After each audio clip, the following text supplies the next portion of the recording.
Many, many years ago, when your father was only a young man and I was only a young laddie, there used to be an old man who came here every now and then to the market in the village. He had a long white beard and he never ever talked to anyone. The people had many strange tales about him and called him the wizard. They said that he lived in a castle in the mountains and that he worked with magic.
Now, Jack stayed with his mother in their little cottage, and although all they had to keep them was a vegetable patch and a few animals, they managed to live just fine by taking it in turns selling a few eggs and vegetables at the market in the village. And whatever they sold, it was always sure to make them a coin or two to make ends meet.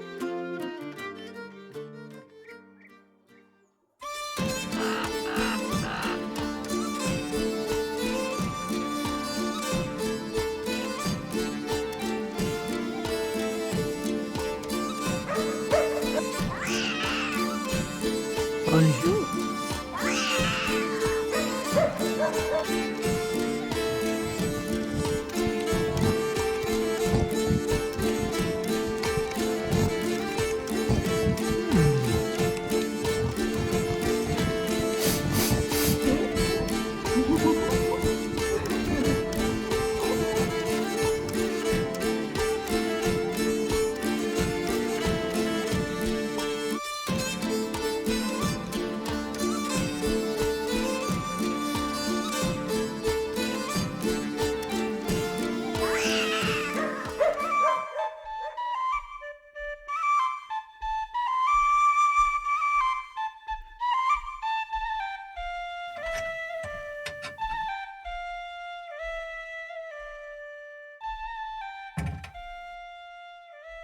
Well, Jack was always pleased to see his mother back from the selling at the market, and as usual they were both eager to show each other their morning's work.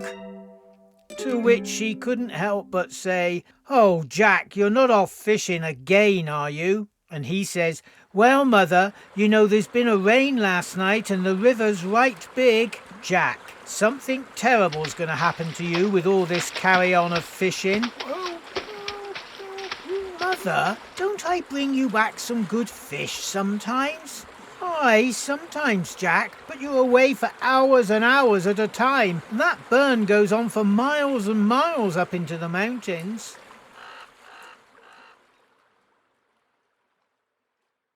"Well," he says, "I'm going fishing today, and I'm thinking to travel a good wee bit further up the burn too. I'm going to walk a long way and get to fish all the places I've never fished before." To which she cries, "Jack, if you go too far up the burn into the mountains, you'll get to the land of the ravens, and you know what'll happen to you if they come across you. If the ravens catch you fishing in their land, Jack, I'm telling you, you'll never get back."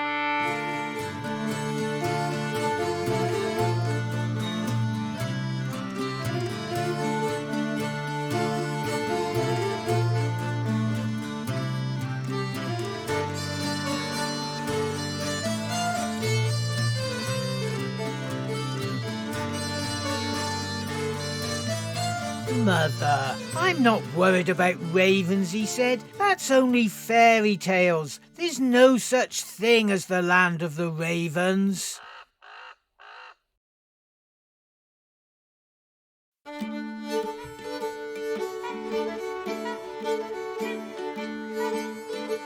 So after his lunch, Jack set off as he promised and fair moved up the burn past all the places he used to fish.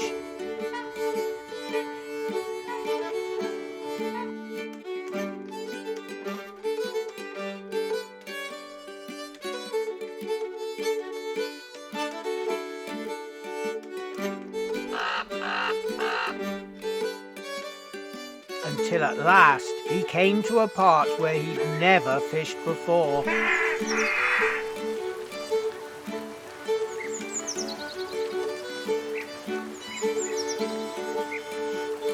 And it wasn't long before he had a bite, and then another. But it was just wee ones, and he decided there were much bigger fish to be had further on, and he carried on walking until he heard the burn dropping over a large waterfall. There will be a big pool down there beside that waterfall with plenty of fish if I could make my way to it, he thought. So he stepped through the wood and found a well-worn path like a deer track and followed it right down a steep slope. And when he looked up, he saw this most magnificent waterfall. He said, "This is the place for me."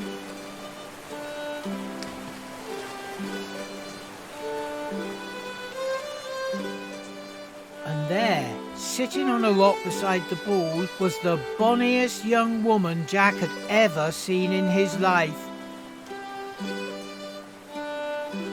She had the most beautiful flaxen fair hair and had on the most wonderful pair of boots, made of the finest leather and carved with all the animals of the forest. Jack was mesmerised, for not only was she bonny, but sitting beside her on the same rock was the largest eagle Jack had ever seen in his life, and it was watching Jack.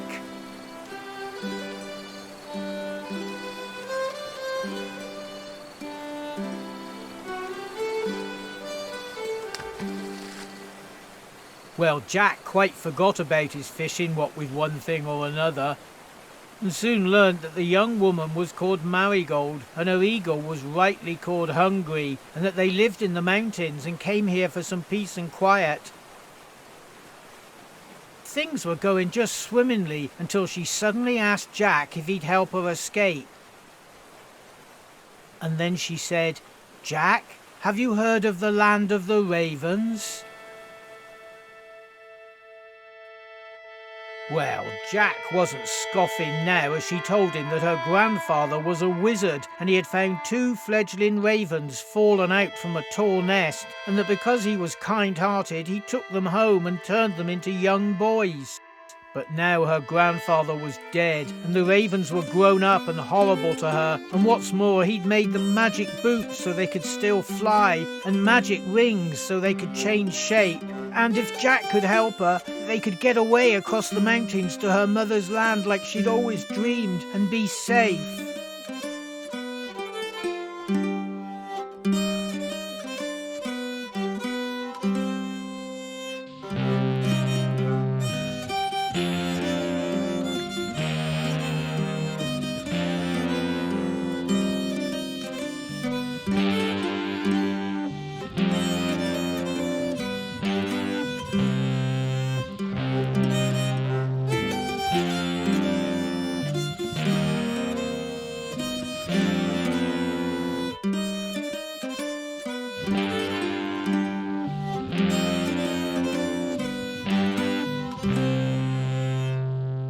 Then she said that both ravens now wanted to marry her, and she had to go because she needed to be back by sunset or they'd be suspicious, and if Jack wanted to help her, to meet her here again at dawn tomorrow. And then she was gone. Well, Jack hardly noticed the way home as he pondered this very strange tale, but one thing was for sure, he couldn't wait to tell his mother.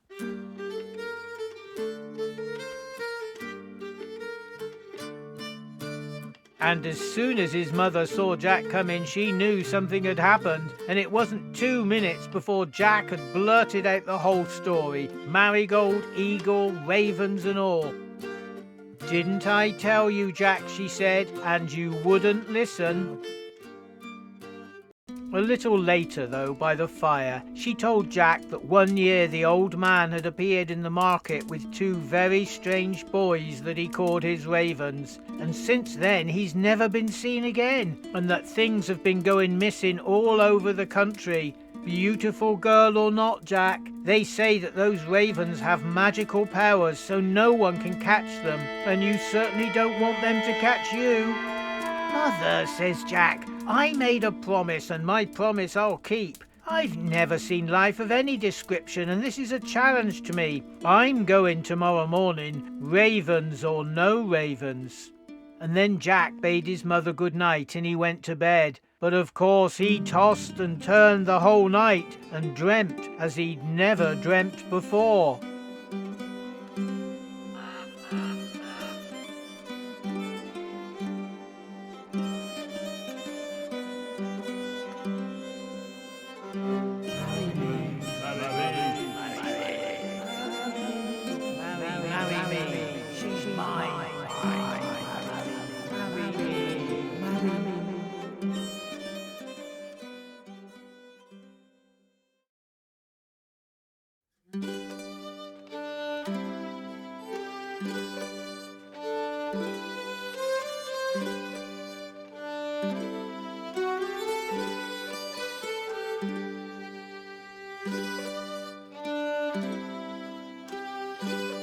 Jack, though, was on his way by first light, and all he could think about was whether Marigold and Hungry would be at the waterfall. And sure enough they were, sitting on the same rock as before, waiting for him.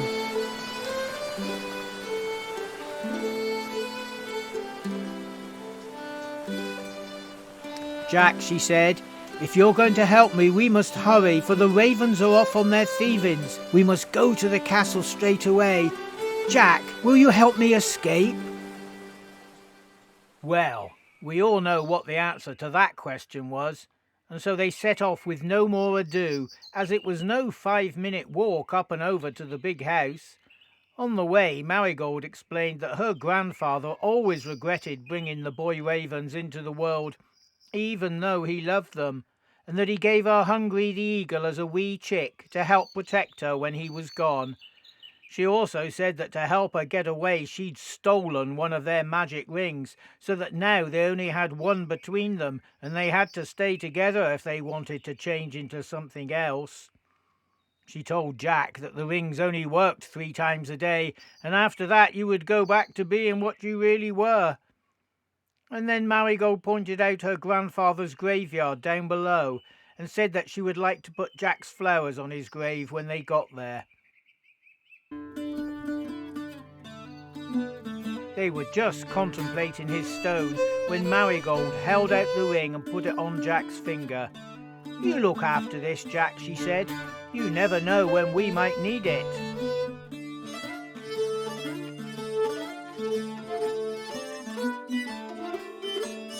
Then with no more ado they made their way into the castle. The ravens' plunder was everywhere, lying higgledy-piggledy about the place.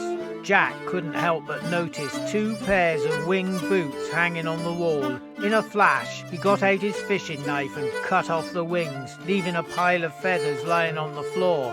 "Let's see them fly now," he said. Meanwhile, Marigold told Jack to go to the stables and saddle the 2 white horses while she gathered her things. "You can take that old cloak if you like, Jack," said Marigold, coming into the stables, "but let's be gone, for the day is getting on." And then they were off, and just in time, because before the dust had hardly settled, the ravens were back with their plunder. They were looking for Marigold to show her their spoils when one of them suddenly noticed the cut feathers on their magic boots.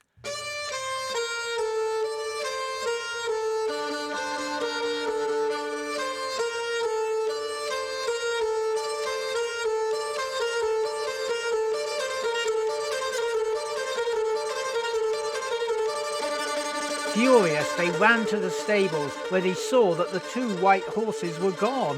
Taking out the ring, the older raven said, "Well, well, well, they have the whites, so we'll have the blacks. And the chase was on.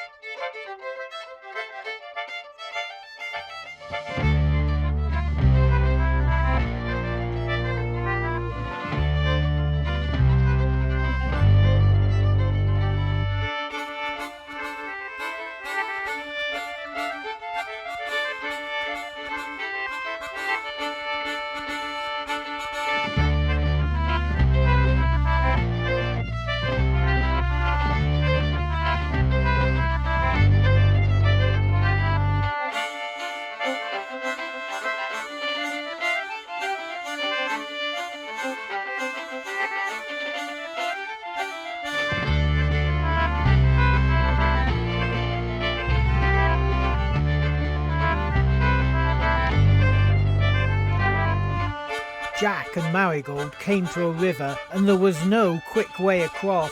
"Here come the ravens, Jack," said Marigold. "What are we going to do?"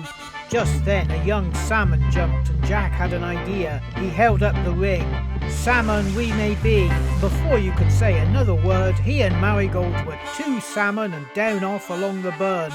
When the ravens came to the river, they said, "Salmon they may be, well, otters we will be." And they're off after the salmon.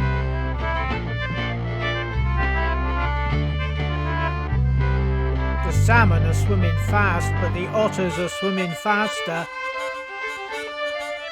Marigold shouted, "Jack, they're still catching us. We must change once more." And what jumped up right in front of them on the bank but a brown hare? And Jack said, "Hares we may be." And in 2 shakes he and Marigold were 2 hares, and off they set across the moor. The otters close behind saw this and said, "Hares they may be, well, hounds we will be." And the 2 hounds set off after the 2 hares at full tilt. They ran and they ran and they ran, and were getting sore tired when Jack saw a pheasant's nest next to an old birch tree, and sitting in the nest were 9 eggs. Jack thought it was a right clever hiding place and said, "Eggs we may be."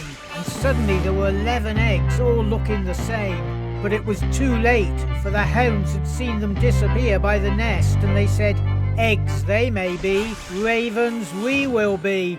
They started pecking. 1 egg, 2 eggs, when suddenly there was a rush of feathers in the sky, and right down on top of them came Hungry the Eagle, and taking a raven in each claw, he shook them both until they were dead. They tried to change themselves, but there was no way back today. Jack turned himself and Marigold back and said, "Well, you've no more worry about the ravens. They're gone. There's no way in the world they can come back."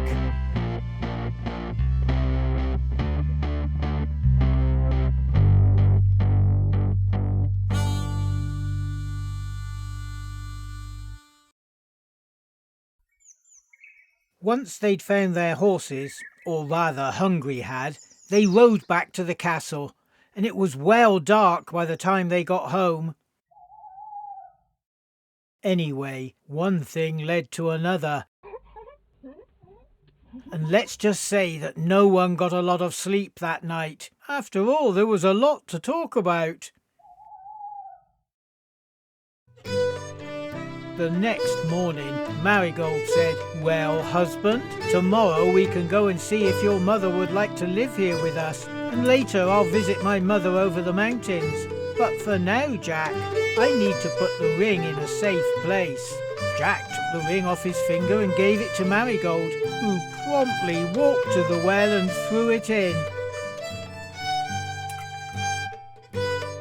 "What did you do that for, Marigold?" said Jack. And she replied, "Jack, I love you, and you saved my life. I wouldn't want you to turn into something that I wouldn't like you to be, now would I?" And that's the tale in a nutshell.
chicky, chicky, chicky, chicky.